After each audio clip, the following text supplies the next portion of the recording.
اللهم صل على سيدنا مولانا محمد وعلى آل سيدنا مولانا محمد وبارك وسلم. الحمد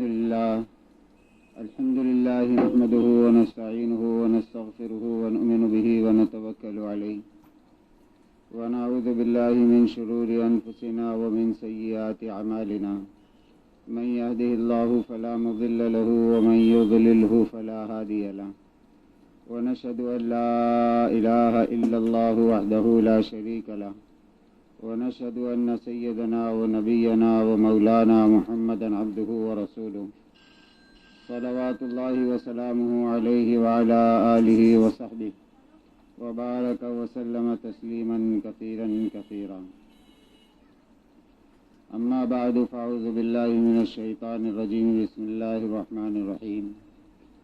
ليس البر أن تولوا وجوهكم قبل المشرق والمغرب ولكن البر من آمن بالله واليوم الآخر والملائكة والكتاب والنبيين وآتى المال على حبه ذوي القربى واليتامى والمساكين وابن السبيل والسائلين وفي الرقاب وأقام الصلاة وآتى الزكاة والموفون بعهدهم إذا عاهدوا والصابرين في البأساء والضراء وحين البأس أولئك الذين صدقوا وأولئك هم المتقون.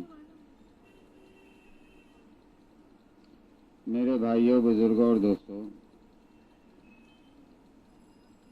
اللہ جل جلالہ و عمن والہ نے انسانیت کی نجات ایمان میں رکھی ہے. ایمان کے بغیر کسی کی نجات نہیں ہوگی، اور جس کے پاس ایمان ہے چاہے رائی کے دانے کے برابر ہو اس کی نجات ہو جائے گی.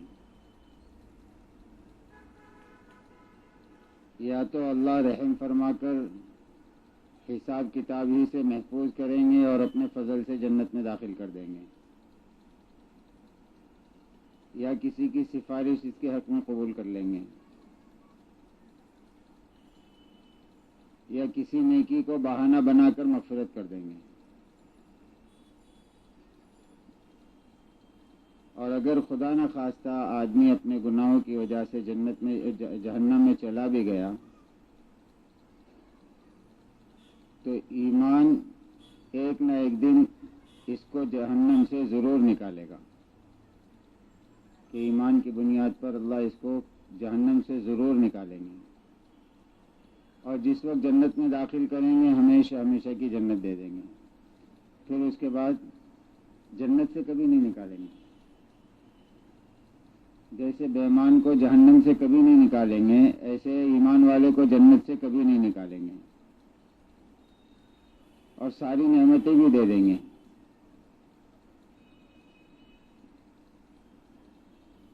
وہ ساری نعمتیں جس کا اللہ نے قرآن پاک میں خوب تذکرہ کیا ہے، وہ ایمان کے ساتھ ہے. اس لیے سب سے زیادہ فکر ہر آدمی کو ایمان کی ہونی چاہیے کہ میرا ایمان ترقی کریں، میرا ایمان مضبوط بنے، یہاں تک کہ میں ایمان کے ساتھ اس دنیا سے چلا جاؤں. اور ایمانی زندگی ہوگی نا تو موت بھی اچھی ہوگی، کیونکہ حضور پاک صلی اللہ علیہ وسلم کا ارشاد ہے، تم جیسے جیو گے ایسے مرو گے. تو لوگ تمنا تو ایمان پر موت کی کرتے ہیں، تو جو آدمی ایمان پر موت کی تمنا کرتا ہے اس کو یہ دیکھنا چاہیے میری زندگی کیسی ہے، کیونکہ اللہ کے نبی کہہ رہے ہیں جیسی زندگی ہوگی ایسی موت ہوگی. اور فرمایا جیسے مرو گے ایسے قیامت کے دن اٹھائے جاؤ گے.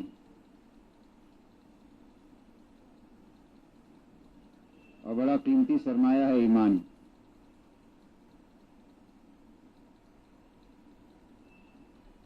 اس لیے اس سرمایے کی سب سے زیادہ فکر ہونی چاہیے، اس سرمایے کی حفاظت کا سب سے زیادہ خیال ہونا چاہیے کہ قیمتی سرمایہ بھی ہے اور اور بہت بڑا دشمن اس کے پیچھے لگا ہوا ہے. شیطان لگا ہوا ہے نا. بڑے عالم ہیں، دنیا کے بہت بڑے عالم امام ہیں، امام احمد ابن حنبل رحمۃ اللہ علیہ. انتقال کا وقت آیا، بیٹے نے کہا پڑھو لا الہ الا اللہ محمد رسول اللہ. تو بیٹا کلمہ تلقین کر رہا ہے اور حضرت امام احمد ابن حنبل کہہ رہے ہیں ابھی نہیں ابھی نہیں. تو بیٹے نے کہا کہ ابا میں آپ کو کلمہ پڑھا رہا ہوں اور آپ کہہ رہے ہیں ابھی نہیں ابھی نہیں. کہ بیٹا تجھ کو نہیں کہہ رہا ہوں، تو کلمہ پڑھا رہا ہے نا، تجھے شیطان نظر نہیں آ رہا ہے، شیطان بھی سامنے کھڑا ہوا ہے اور وہ مجھ کو کہہ رہا ہے کہ احمد تو میرے ہاتھ سے بچ گیا. تو کہ میں اس کو کہہ رہا ہوں کہ ابھی نہیں بچا، جب تک ایمان پر مر نہ جاؤں اس وقت تک کہ تیرے ہاتھ سے نہیں بچا.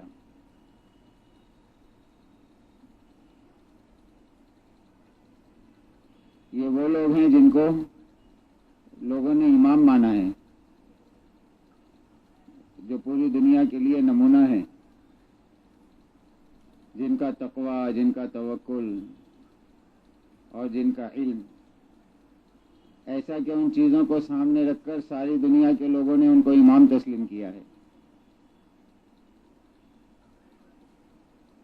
اس لیے ہر مسلمان کو فکر ہونی چاہیے ایمان کی.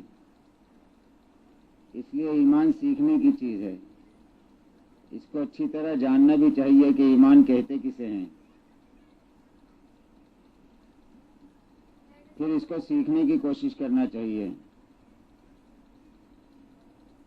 کہ یہ دلوں میں اچھی طرح رچ بس جائیں. دیکھو ایمان سیکھا جاتا ہے. حضرت عمر رضی اللہ تعالیٰ عنہ فرمایا کرتے تھے تعلمنا الایمان، ہم نے ایمان سیکھا ہے. آج لوگوں میں جو ہے نا غلط فہمی ہو گئی ہے، پڑھنے کو لوگ سیکھنے کا درجہ دیتے ہیں، حالانکہ پڑھنا الگ چیز ہے اور سیکھنا الگ چیز ہے. کہ یہ ایک آدمی نے تیرنے کی کتاب پڑھی تو تیرنا تھوڑی سیکھ لیا اس نے.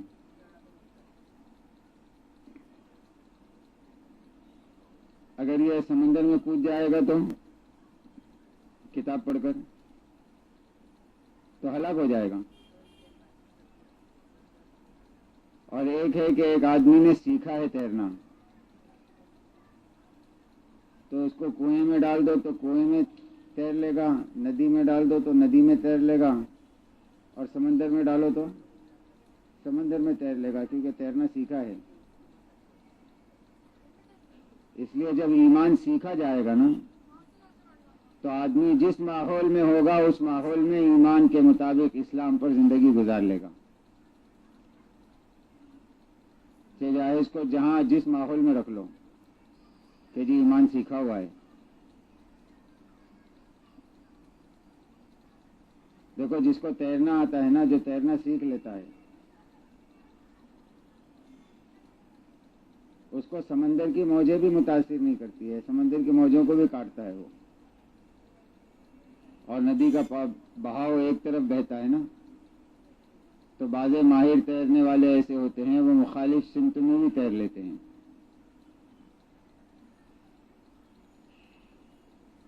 کیونکہ سیکھا ہے.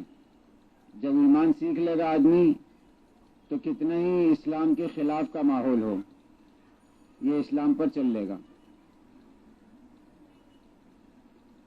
اور اگر سیکھا نہیں ہوگا تو ایک آدمی نے تیرنا سیکھا نہیں، سمندر میں کود گیا، تو اس کو جہاں موج لے جائے گی وہاں چلا جائے گا، وہ تو موجوں کے تھپیڑ پر رہے گا نا. اس لیے ایمان کے نہ سیکھنے کی وجہ سے امت جو ہے دنیا کے ماحول میں بہہ جاتی ہے. کہ جی بازاروں میں سود کا ماحول ہے تو اس نے بھی سود لے لیا، بازاروں میں جھوٹ کا ماحول ہے تو اس نے بھی جھوٹ بول دیا، محلوں میں نماز چھوڑنے کا ماحول ہے تو اس نے بھی نماز چھوڑ دیا. حالانکہ یہ سب ایمان کے خلاف کی چیزیں ہیں. جو ایمان کو بہت زیادہ نقصان پہنچاتی ہے۔ ایمان جو ترقی کرتا ہے وہ تو نماز سے ترقی کرتا ہے۔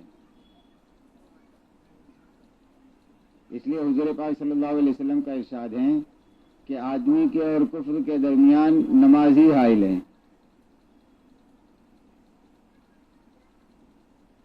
اور ایک حدیث میں ہے، جس کو مسجدوں میں آتا جاتا دیکھو، جس کا دل مسجد میں لگا ہوا ہے اور مسجدوں میں بار بار آ جا رہا ہے، تو اس کے مومن ہونے کی گواہی دو۔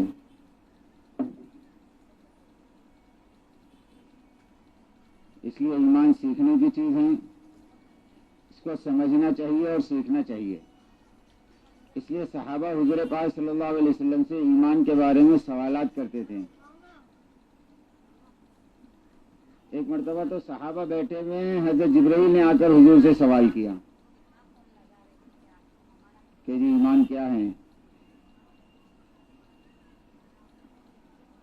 اور صحابہ کہہ رہے ہیں کہ جی ہم بیٹھے ہوئے ہیں، دیکھا ایک آدمی آیا جس کے کپڑے بالکل صاف ستھرے، لیکن کوئی اس کو پہچاننے والا نہیں تھا۔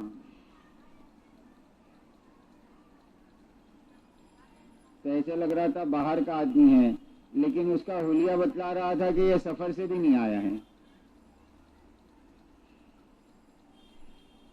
کہنے سارے صحابہ کے بیچ میں سے آ کر حضور پاک صلی اللہ علیہ وسلم کے پیروں سے پیر ملا کر بیٹھ گیا، گھٹنے سے گھٹنے ملا کر، اور سوال کیا کہ جی ایمان کیا ہے؟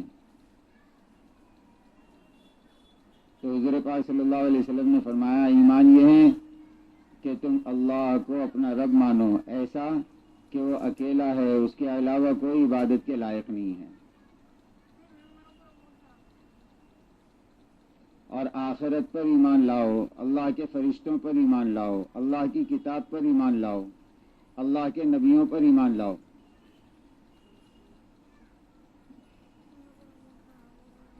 اور بہت سارے سوالات کیے ہیں۔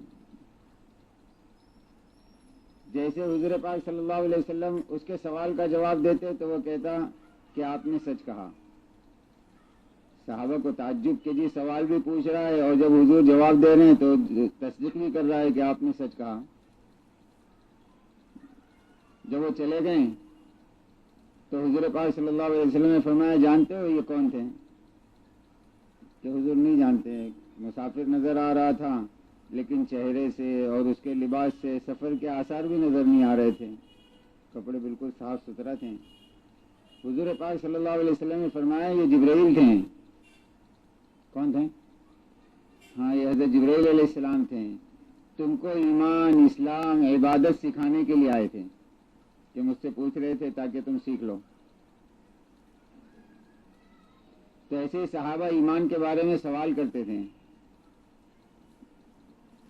ایک صحابی نے پوچھا حضور ایمان کیا ہے؟ آپ نے فرمایا اخلاص۔ اس نے پوچھا اخلاص کیا ہے؟ آپ نے فرمایا ایمان۔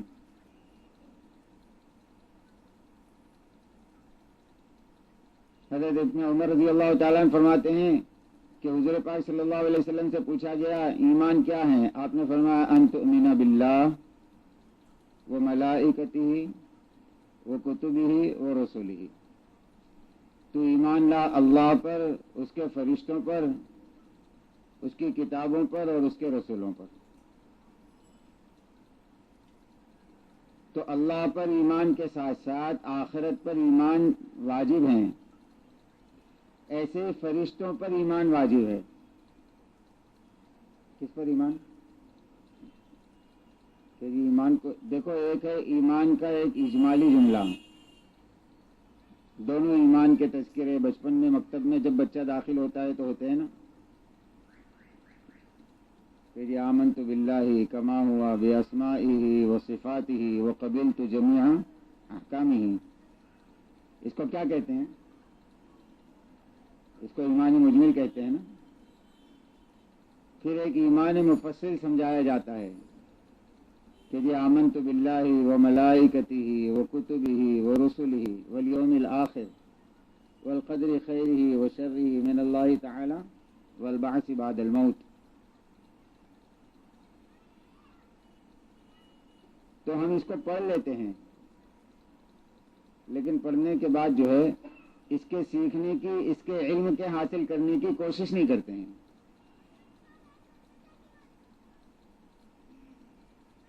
کہ جی ایمان کا علم ہونا چاہیے نا، کہ اللہ پر ایمان لایا ہے تو اللہ کیسے ہیں،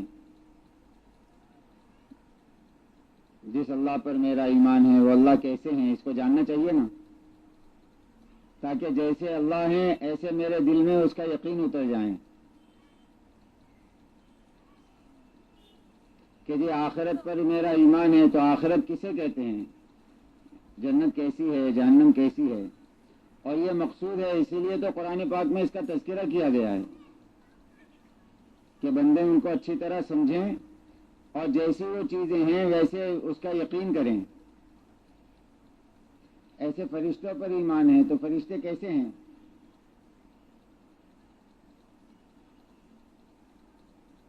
اللہ کا غیبی نظام ہے.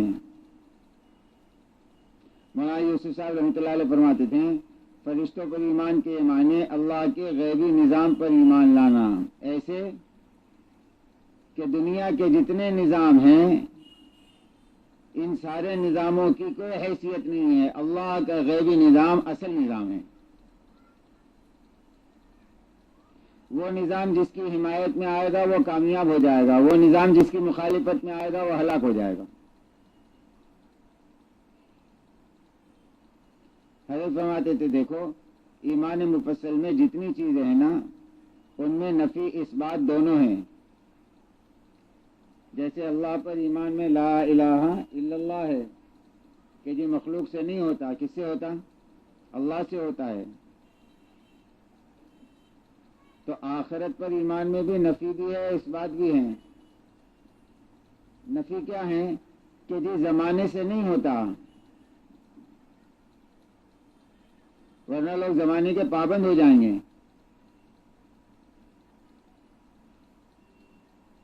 اور زمانے کے تابع ہو جائیں گے کہ جی ایسے چلو جیسے اس وقت کا زمانہ ہے.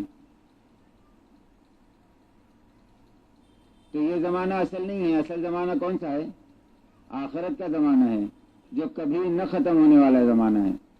فرشتوں پر ایمان کے کیا معنی ہیں کہ دنیا میں ہر برادری کا، ہر قوم کا، ہر ملک کا ایک نظام ہے. جتنے دنیا میں نظام ہیں ان سارے نظام سے اپنے یقین کو ہٹانا، اللہ کے غیبی نظام پر اپنے یقین کو جمانا. کہ یہ نظام کسی کی حفاظت بھی نہیں کر سکتے اور یہ نظام کسی کو برباد بھی نہیں کر سکتے. اللہ کا غیبی نظام ہے، اس سے حفاظت ہوگی، اس سے ہلاکت ہوگی. ورنہ لوگ اپنے نظام پر جو ہے یقین کر کے اللہ کے غیبی نظام کو بھول جائیں گے تو اپنے نظام کو بڑا نظام سمجھیں گے اور اسی پر یقین کر لیں گے.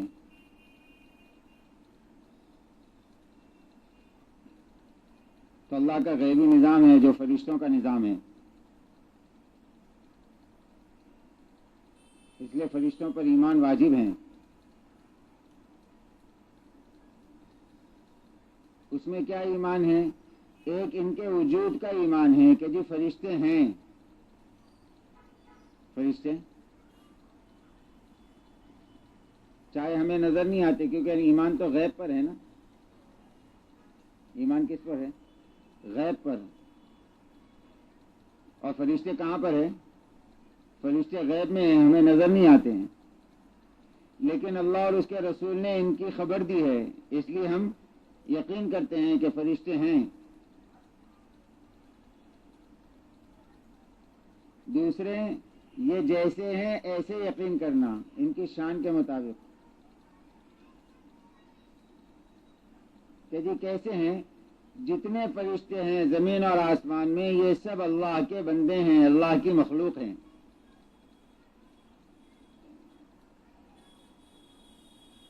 یہ کیسے ہیں؟ ہاں سب اللہ کے بندے ہیں، اللہ کی مخلوق ہے، اللہ کے پیدا کیے ہوئے ہیں. اور اللہ جیسے ہمارا اور آپ کا خالق ہیں ایسے اللہ فرشتوں کا بھی خالق ہیں. جیسے ہم اور آپ اس کے پیدا کرنے سے پیدا ہوئے ہیں ایسے فرشتے بھی اس کے پیدا کرنے سے پیدا ہوئے ہیں. کوئی انسان خود پیدا نہیں ہو سکتا، ایسے کوئی فرشتہ خود پیدا نہیں ہو سکتا۔ حضرت عائشہ رضی اللہ تعالیٰ عنہ فرماتی ہیں حضور پاک صلی اللہ علیہ وسلم کا ارشاد ہے کہ اللہ کی ایک مخلوق ہے، فرشتے ہیں جن کو اللہ نے نور سے پیدا کیا ہے، اور اللہ کی ایک مخلوق ہے شیاطین اور جنات جن کو اللہ نے آگ سے پیدا کیا ہے، شعلہ زن آگ۔ اور حضور پاک صلی اللہ علیہ وسلم نے فرمایا ایک تم ہو جن کو اللہ تبارک و تعالیٰ نے خاک سے پیدا کیا ہے، اور وہ قدرت والے ہیں، جس کو چاہے خاک سے پیدا کر لیں، جس کو چاہے آگ سے پیدا کر لیں، جس کو چاہے نور سے پیدا کر لیں۔ ایک روایت میں آتا ہے فرشتوں کو اللہ نے نور عزت سے پیدا کیا ہے، عزت والے نور سے پیدا کیا ہے، اور ایک روایت میں آتا ہے فرشتوں کو اللہ نے اپنے حکم سے پیدا کیا ہے۔ ہاں، تینوں ایک ہی روایتیں ہیں، تینوں میں کوئی اختلاف نہیں ہے کہ جی نور سے پیدا کیا ہے، اور وہ نور جو ہے عزت والا نور ہے، اور اس نور کو حکم دیا تو بن گئے۔ نور خود تھوڑی پیدا کر سکتا ہے، ہاں اللہ کے حکم سے پیدا کیا ہے۔ اس لیے حدیث پاک میں آتا ہے کہ اللہ نے نور کو پیدا کیا، پھر ان نور سے فرشتوں کو پیدا کیا، پھر بڑی تعداد ہو گئی فرشتوں کی، پھر اللہ نے ہر فرشتے کے نور کو حکم دیا کہ تو 20 لاکھ ہو جا، تو ایک فرشتے کتنے میں منتقل ہو گئے؟ ہاں، ایک فرشتے سے 20 لاکھ فرشتے بن گئے۔ اس لیے اللہ کے حضور پاک صلی اللہ علیہ وسلم کا ارشاد ہے اللہ کی مخلوق میں فرشتوں سے بڑی تعداد کسی کی نہیں ہے، فرشتوں سے بڑی تعداد ہاں کسی کی نہیں ہے، سب سے بڑی تعداد فرشتوں کی ہے۔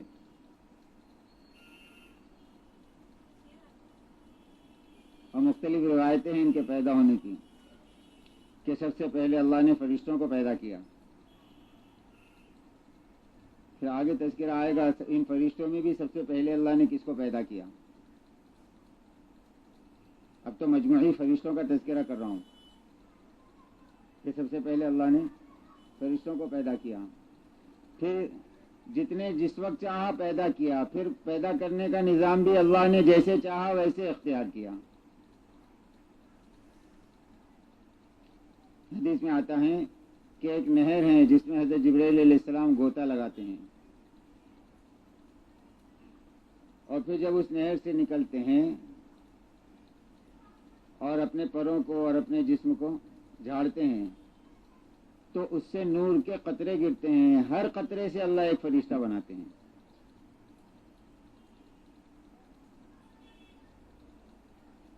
ہر قطرے سے ایک فرشتہ بنتا ہے۔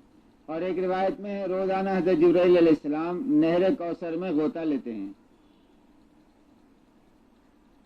اور نہر کوثر سے غوطہ لینے کے بعد جب باہر نکلتے ہیں اور اپنے جسم کو جھاڑتے ہیں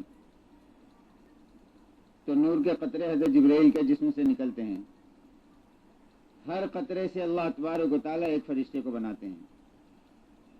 کتنے فرشتے ہو گئے؟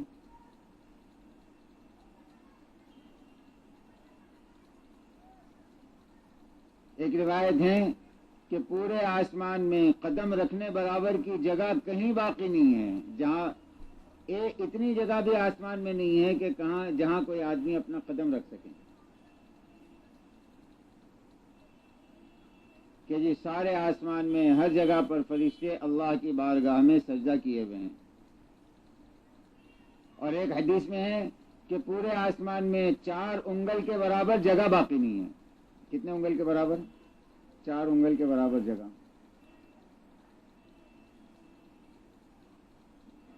پورے آسمانوں میں کہیں باقی نہیں ہے۔ حضور پاک صلی اللہ علیہ وسلم صحابہ کے ساتھ بیٹھے رہے تھے، اچانک آپ نے پوچھا تم سن رہے ہو جو میں سن رہا ہوں؟ صحابہ نے کہا حضور ہم تو کچھ نہیں سن رہے ہیں، ہم کچھ نہیں سن رہے ہیں۔ حضور پاک صلی اللہ علیہ وسلم نے فرمایا میں آسمان کی چرچراہٹ سن رہا ہوں۔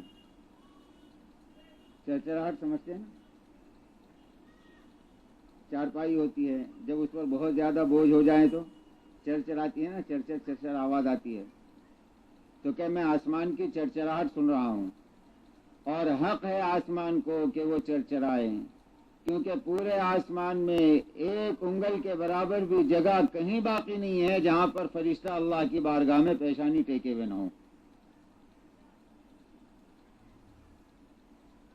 یہ تو صرف ابھی آسمان کے فرشتے ہیں کہ جی آسمانوں میں اتنے فرشتے ہیں. حضرت موسیٰ علیہ السلام نے ایک مرتبہ اللہ سے پوچھا، اللہ آپ کے ساتھ آسمانوں میں کون ہیں؟ اللہ نے کہا فرشتے ہیں. تو حضرت موسیٰ نے پوچھا کتنے فرشتے ہیں؟ تو اللہ نے کہا 12 قبیلے ہیں. کتنے قبیلے؟ 12 قبیلے. تو حضرت موسیٰ نے کہا اللہ ایک قبیلے میں کتنے ہیں؟ تو کہا اے موسیٰ ہر قبیلے کے اندر اتنے فرشتے ہیں جتنی تیری زمین میں ذرات ہیں. ذرات سمجھتے ہیں؟ ذرے ہوتے ہیں نا، ارے ریت ہوتی ہے نا باریک باریک، اس کو ذرہ کہتے ہیں نا. تو زمین میں کتنے ہیں؟ تو اللہ حضرت موسیٰ سے کہہ رہے ہیں کہ ایک قبیلے میں اتنے فرشتے ہیں جتنی تیری زمین میں ذرات ہیں.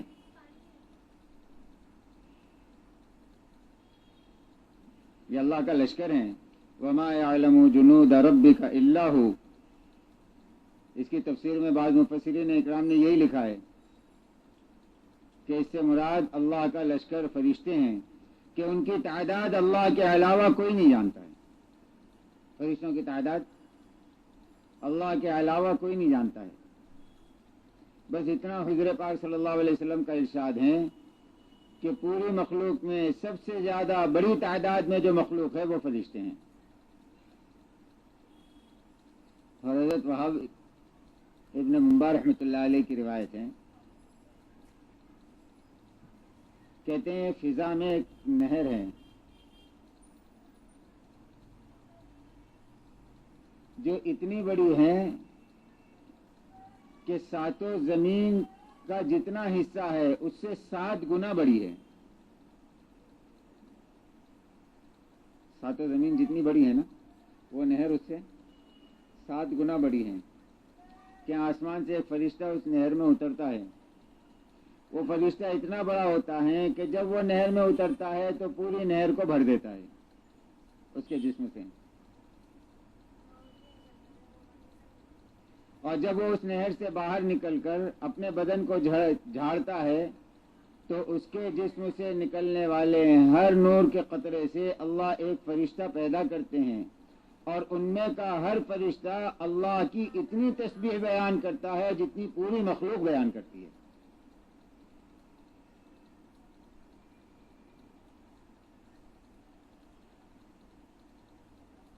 تو بڑی تعداد ہے فرشتوں کی.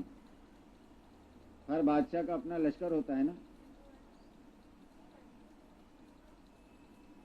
پھر ایک صحابی کہتے ہیں کہ فرشتوں کی تعداد کا تم اس سے اندازہ لگاؤ کہ وہ مخلوق میں سب سے زیادہ ہے. صرف ہر انسان کے ساتھ 2 فرشتے ہیں.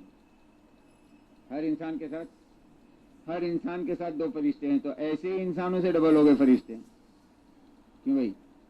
آسمانوں کے زمینوں کے اور فرشتے چھوڑ دو، صرف جو انسانوں کے ساتھ ہیں 2 فرشتے ان کو بھی گن لو تو کتنے ہو گئے؟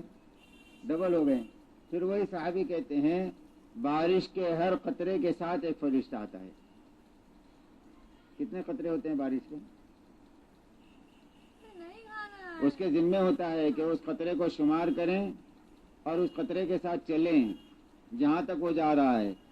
پھر یہ دیکھیں اس قطرے سے کون سا پھل تیار ہوتا ہے. پھر اس فرشتے کے ذمہ ہے کہ جو پھل تیار ہو وہ پھل جس کے مقدر میں ہے اس تک پہنچائے.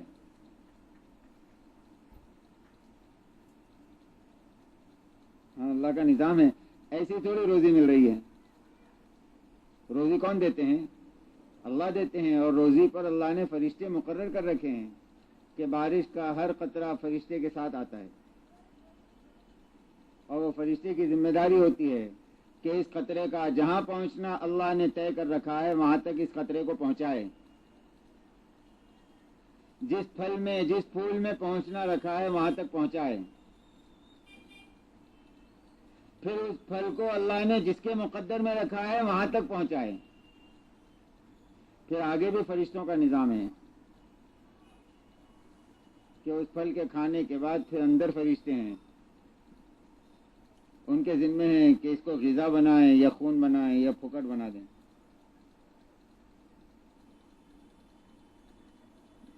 تو اللہ سے پوچھتے ہیں کہ اللہ کیا بنائے؟ کہ جی غذا بنا دو تو غذا بن جاتی ہے، خون بنا دو خون بن جاتی ہے، کہ جی پیخانہ بنا دو پیخانہ بن گیا. ٹھیک ہے، دنیا کے ڈاکٹر کہہ رہے ہیں یہ خود بخود ہو رہا ہے، خود بخود تھوڑی ہو رہا ہے. کون کر رہا ہے؟ ہاں، اللہ کا غیبی نظام ہے جو سب چیزوں کو چلا رہا ہے. دیکھو کوئی چیز خود بخود نہیں ہو رہی ہے. یہ مومن کا یقین ہے کہ کوئی چیز دنیا میں خود بخود نہیں ہو رہی ہے. ایک پتا دنیا میں خود بخود پیدا نہیں ہو سکتا اور ایک پتا دنیا میں خود بخود درخت سے ٹوٹ نہیں سکتا. حضور پاک صلی اللہ علیہ وسلم کا ارشاد ہے، پوری روئے زمین پر جہاں بھی گھاس کا کسی پتے کا کوئی دانہ وجود میں آتا ہے اس کے ساتھ ایک فرشتہ ہوتا ہے. ہر اگنے والی چیز کے ساتھ. تو کتنے ہو گئے فرشتے؟ یہ فرشتوں کی تعداد عرض کر رہا ہوں میں کہ فرشتے کتنے ہیں.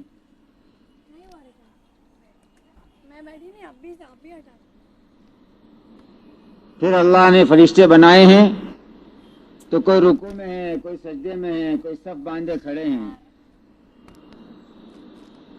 پلک جھپکنے کے برابر بھی نافرمانی نہیں کرتے ہیں. اس کے باوجود حدیث میں آتا ہے کہ سارے فرشتوں کے گوشت کے لوتھڑے جو ہیں اللہ کے خوف سے کانپتے ہیں.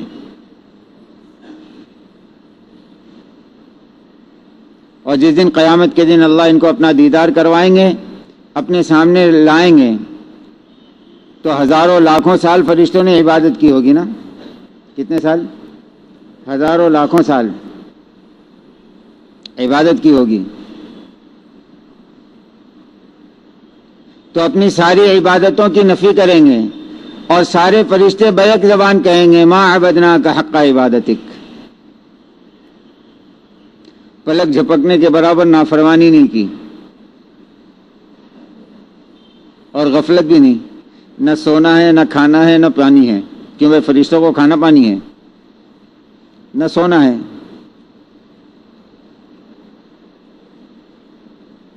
اللہ کی قدرت آدمی پہچاننا چاہے تو فرشتوں سے پہچان سکتا ہے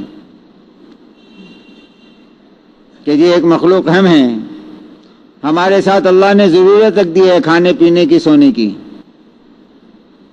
ہم یہ سمجھ رہے ہیں یہ چیزوں کے راستے سے پوری ہوگی، ایسا نہیں ہے. یہ ضرورتیں اللہ کے پورا کرنے سے پوری ہوگی.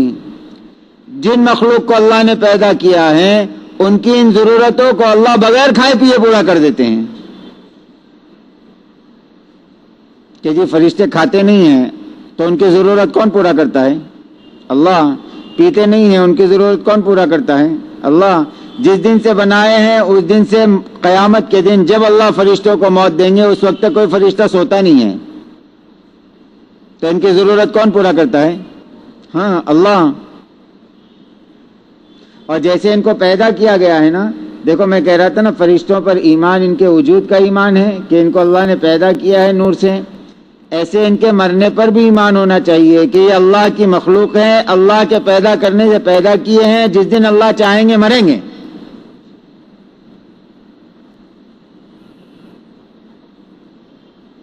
بس ان کی موت کا یقین ان کے خدا نہ ہونے کے لیے، ان کے خدا کی نفی ہونے کے لیے کافی ہے کہ جی جس کو موت آئے گی وہ اللہ نہیں ہو سکتا. اس لیے سارے فرشتوں کو بھی اللہ نے موت رکھی ہے کہ جی اللہ کے علاوہ کوئی نہیں ہے. یہ کس کی ذات ہے؟ ہے صرف اللہ کی ذات ہے جو ہمیشہ زندہ رہنے والی ہیں، جس کو کبھی موت نہیں آئے گی. اس کے علاوہ سب مریں گے اور جو مرے گا وہ اللہ نہیں ہو سکتا. تو جبرائیل بھی مرے گا، اسرافیل بھی مرے گا، میکائیل بھی مرے گا، اسرائیل بھی مرے گا اور سارے فرشتے بھی مریں گے. ہاں البتہ اتنا ہے کہ ان کے موت کا وقت اللہ نے ایسا متعین کیا ہے کہ ان کو بہت لمبی زندگی دی ہے، ہزاروں لاکھوں سال کی، کہ قیامت سے پہلے جس دن ارادہ کریں گے اس دن ان کو موت آئے گی۔ اس دن تک یہ کیا کریں گے کہ جی اللہ کی بارگاہ میں جو حکم اللہ کا ہے اس حکم کو پورا کریں گے، نافرمانی لا یعصون اللہ ما امرهم ویفعلون ما یؤمرون۔ یہ فرشتوں کے بارے میں قرآن پاک میں فرشتوں کے بارے میں بہت سی آیتیں نازل ہوئی ہے، جیسے جیسے تذکرہ چلتا رہے گا مختلف آیتیں آئے گی، اس کی تفسیریں آتی رہے گی۔ آج تو ایک چیز جو عرض کرنی تھی وہ کر رہا ہوں کہ فرشتوں کے بارے میں اللہ کہہ رہے ہیں کہ وہ اللہ کی کبھی نافرمانی نہیں کرتے، جس چیز کا اللہ نے حکم دے دیا وہ کر دیتے ہیں، کہ جس کو بنایا اور رکوع میں رکھ دیا اب یہ قیامت تک رکوع میں ہی رہے گا، جس کو بنایا سجدے میں رکھ دیا یہ قیامت تک سجدے میں رہے گا، جس کو قیام میں رکھا یہ قیامت تک قیام میں رہے گا، جس کو قومے میں، جس کو جلسے میں، جس حالت میں اللہ نے رکھا ہے یہ قیامت تک رہیں گے۔ تو زمین میں اتنے فرشتے ہیں، آسمان میں اتنے فرشتے، پھر زمین پر اتنے فرشتے، ہر بارش کے قطرے کے ساتھ ایک فرشتہ آتا ہے، اور ہر اگنے والی چیز کے ساتھ ایک فرشتہ ہوتا ہے۔ پھر وہی صحابی کہہ رہے ہیں یہ زمین اور آسمان کے جتنے فرشتوں کی تعداد تم کو بیان کی گئی ہے اس سے بڑی تعداد اللہ کے عرش کے ارد گرد ہے، اس سے بڑی تعداد اللہ کے عرش کے ارد گرد ہیں۔ ارد گرد سمجھتے نا، یعنی آس پاس ہیں۔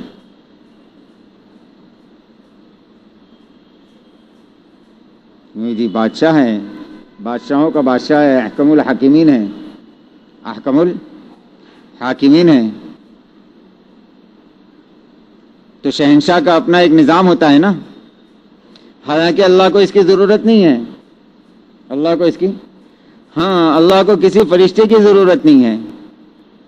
دنیا میں جتنے بادشاہ ہوتے ہیں ان کی فوجوں کا یہ یقین ہوتا ہے کہ ہم بادشاہ کی حفاظت کریں گے، لیکن اللہ کی فوج جو ہے اس کو یہ یقین ہے کہ اللہ ہماری حفاظت کریں گے، اور ہماری حفاظت کے اللہ محتاج ہی نہیں ہے۔ اس لیے حدیث پاک میں آتا ہے کہ جس وقت اللہ نے جس فرشتے کو پیدا کیا ہے اس وقت سے وہ فرشتہ اللہ کے خوف سے کانپتا ہے، اس کے جسم کا ایک ایک حصہ، اس کے جسم کے گوشت کا ایک ایک لوتھڑا اللہ کے خوف سے ہر وقت تھر تھراتا ہے۔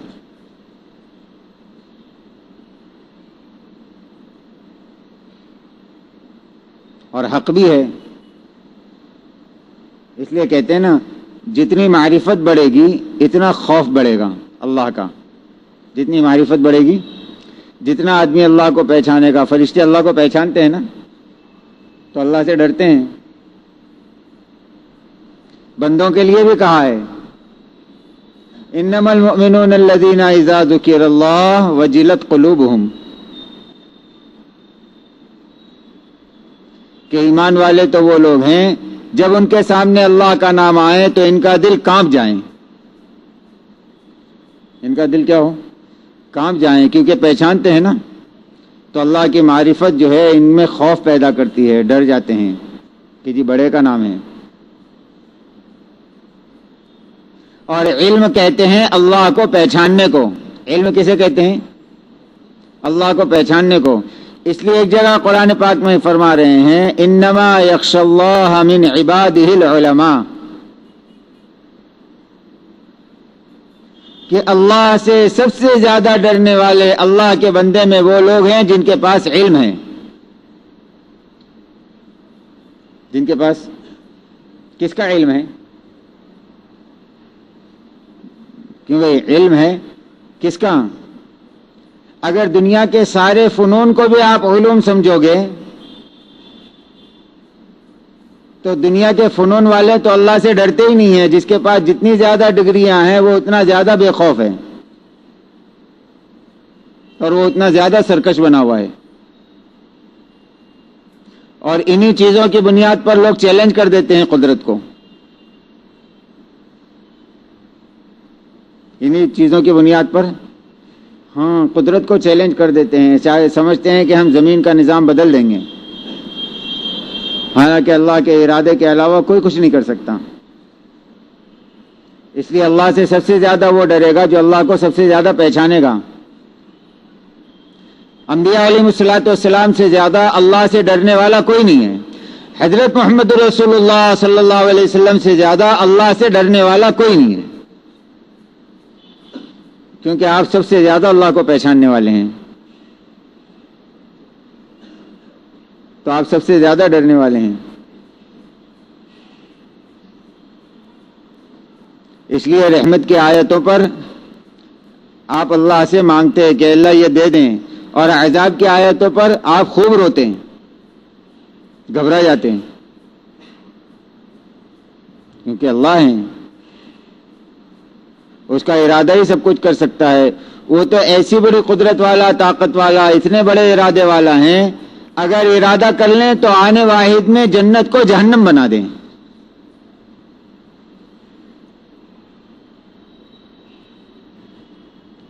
کہ جی جنت کے سارے محلات، سارے باغات، سب کچھ اپنی جگہ پر ہیں، اور اگر اللہ ارادہ کر لیں تو یہی سب چیزیں جہنم بن جائیں. اور وہ اتنی بڑی قدرت والے ہیں اور اتنے بڑے ارادے والے ہیں، اگر ارادہ کر لیں تو جہنم کی آگ کو اور جہنم کے کھولتے ہوئے پانی کو جنت بنا دیں.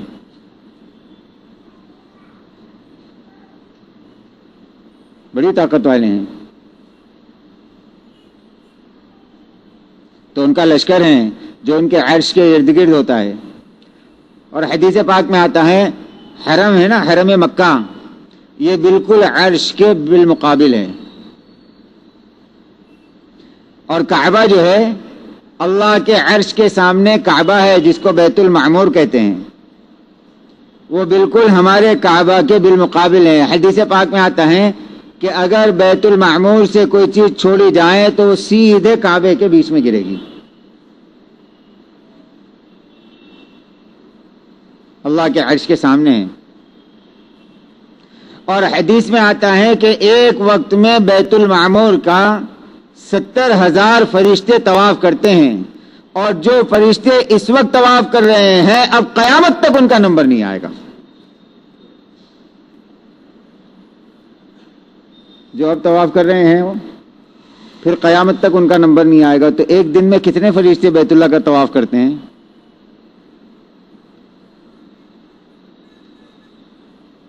تو ہیں. پھر دوسرے فرشتوں کے بارے میں یہ یقین ہونا چاہیے، جیسے میں نے عرض کیا کہ یہ اللہ نہیں ہے، ایسے ہی اللہ کے شریک بھی نہیں ہیں. دیکھو قوموں نے دنیا کی ان دو چیزوں کو اختیار کیا تھا. بعضوں نے ان کی صفات کو سن کر، ان کی طاقت کو سن کر ان کو خدا سمجھ لیا،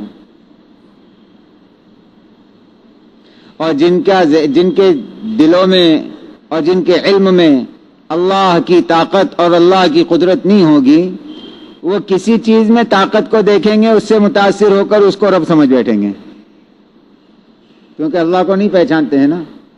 تو جو طاقت والا نظر آیا اس کو رب بنا لیا. اسی کا فرعون نے اور نمرود نے فائدہ بھی اٹھایا تھا کہ جی اللہ کو نہیں پہچانتے ہیں اور میری طاقت سے متاثر ہو چکے ہیں، میرے خزانے سے متاثر ہو چکے ہیں. تو قوم کے اس تاثر کو دیکھ کر فرعون نے اعلان کر دیا، انا ربکم الاعلی، میں تمہارا رب ہوں.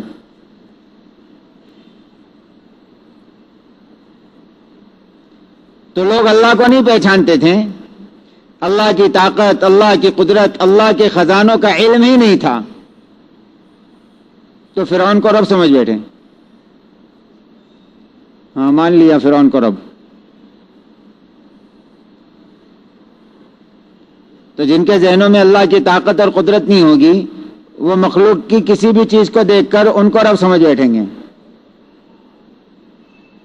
کسی نے شیر میں طاقت دی تو شیر کو خدا بنا لیا، کسی نے سانپ میں طاقت دیکھی تو سانپ کو خدا بنا لیا، کسی نے ہاتھی کا بڑا جسہ دیکھا تو ہاتھی کو خدا بنا لیا، کسی نے پانی کی طاقت دیکھی تو پانی کو خدا بنا لیا، کسی نے پتھر میں طاقت دیکھی تو پتھر کو خدا بنا لیا، کسی نے ستاروں میں نور دیکھا، ان میں طاقت دیکھی تو ان کو خدا بنا لیا، کسی نے سورج میں طاقت دیکھی تو سورج کو خدا بنا لیا، کسی نے آگ میں طاقت دیکھی تو آگ کو خدا بنا لیا، کسی نے درختوں میں طاقت اور تاثیر دیکھی تو درختوں کو خدا بنا لیا۔ یہ سب اللہ کے نہ پہچاننے کی وجہ سے ہیں۔ ایسے ہی جس قوم نے اللہ کو نہیں پہچانا تھا، فرشتوں کی طاقت اور فرشتوں کے اثرات کو سنا تو اس قوم نے فرشتوں کو خدا سمجھ لیا، حالانکہ فرشتے مخلوق ہیں، جیسے ہم مخلوق ہیں ایسے وہ مخلوق ہے، جیسے ہم پیدا کیے گئے ایسے وہ پیدا کیے جائیں گے، جیسے ہم مریں گے ایسے وہ مریں گے۔ تو اپنی ذات سے وہ خدا بھی نہیں ہے اور اللہ کے شریک بھی نہیں ہے کسی کام میں، اللہ کے شریک نہیں ہے،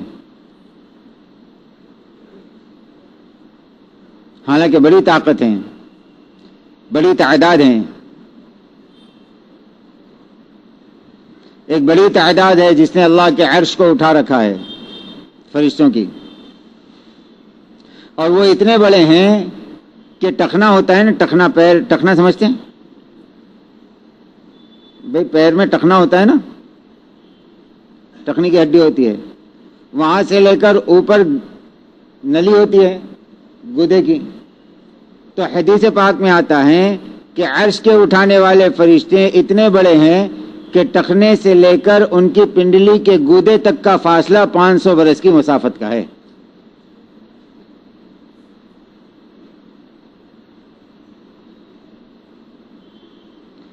تو اللہ کا غیبی نظام ہے، اور یہ نظام بندوں کے لیے ہیں۔ کس کے لیے ہیں؟ بندوں کے لیے۔ اس لیے حدیث پاک میں اعمال بتلائے ہیں حضور پاک صلی اللہ علیہ وسلم نے، اور ان اعمال کے ذریعے یہ بتلایا ہے کہ جب بندے ان اعمال کو کرتے ہیں تو فرشتے ان کے لیے مغفرت کی دعا کرتے ہیں، فرشتے ان کے ساتھ ہو جاتے ہیں، فرشتے ان سے محبت کرتے ہیں۔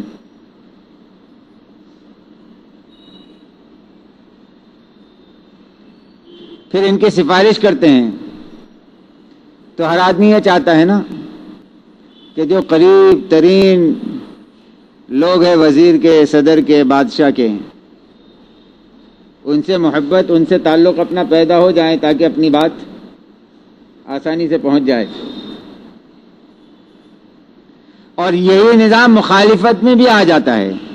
اگر اللہ کی نافرمانی ہو تو فرشتوں کا نظام مخالفت میں آ جائے گا، اور جس کے مخالفت میں اللہ کے فرشتوں کا نظام آ جائے اس کو دنیا کی کوئی طاقت نہیں بچا سکتی۔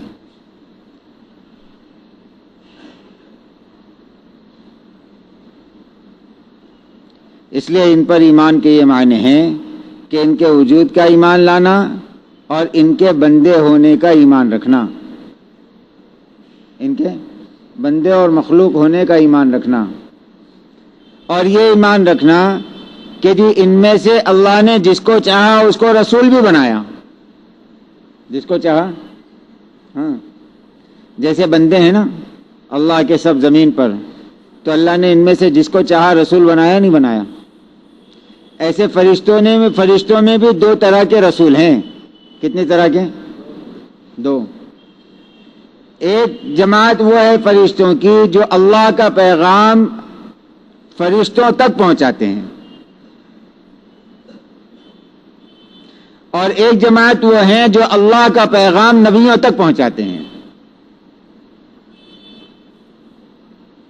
تو ایک جماعت کو اللہ نے رسول بنایا ہے اپنے اور فرشتوں کے بیچ میں، اور ایک جماعت کو اللہ نے رسول بنایا ہے اپنے اور اپنے رسولوں کے بیچ میں، اپنے نبیوں کے بیچ میں، کہ جی انبیاء علیہ الصلوۃ والسلام کے پاس جو وحی آئی ہے وہ فرشتوں کے ذریعے آئی نا، اور حضرت جبرائیل کے پاس بھی، آگے تذکرہ کروں گا، حضرت جبرائیل کے پاس بھی ڈائریکٹ وحی نہیں آتی تھی، بلکہ حضرت جبرائیل کے پاس بھی کوئی رسول ہیں جو حضرت جبرائیل کو پہنچاتا ہے، پھر حضرت جبرائیل نبیوں کو پہنچاتے ہیں۔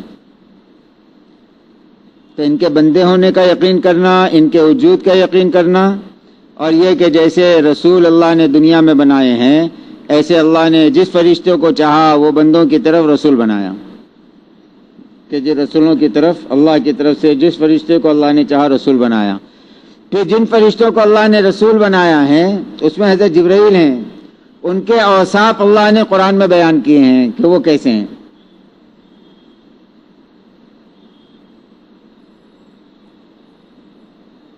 کہ وہ کتنی طاقت والے ہیں، کیسے امانتدار ہیں، اللہ کے کتنے قریب ہیں۔ اللہ تبارک و تعالی عمل کی توفیق عطا فرمائے۔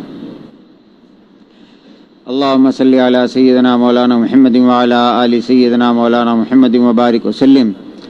یا اول الاولین یا آخر الاخرین یا راحم المساکین یا ذی القوة المتین یا ارحم الراحمین